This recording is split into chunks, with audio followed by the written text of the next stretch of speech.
Gretchen Menn, and I'm the guitar player for Zepparella.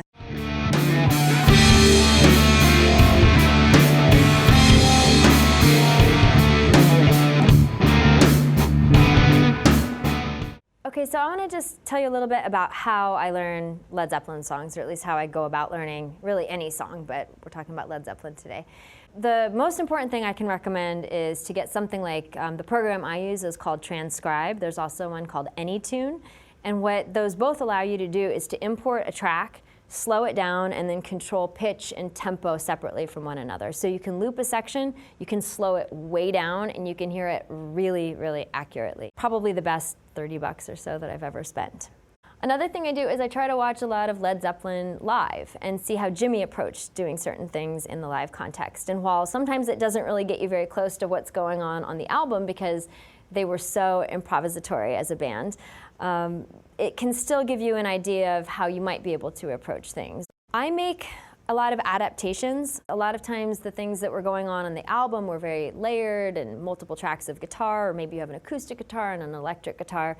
So what I try to do is I try to go through and listen and either pick out the part that seems the most important, or if in some cases you can do, like, you can arrange solos with double stops. Like in Misty Mountain Hop, you can actually play both lines at the same time if you arrange the solo in double stop.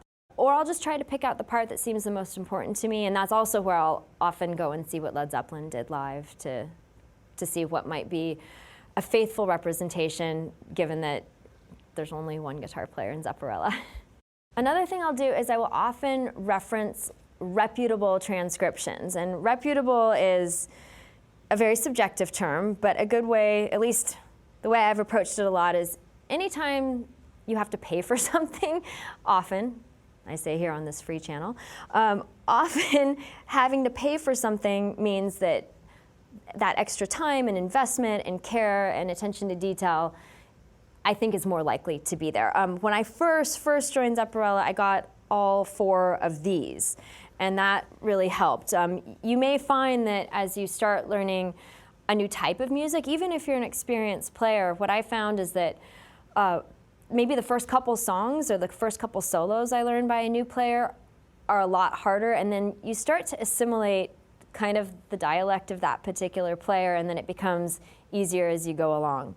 I'm a big fan of checking out what somebody who knows more than I do thinks a song is, but then always cross-referencing it with my ears too.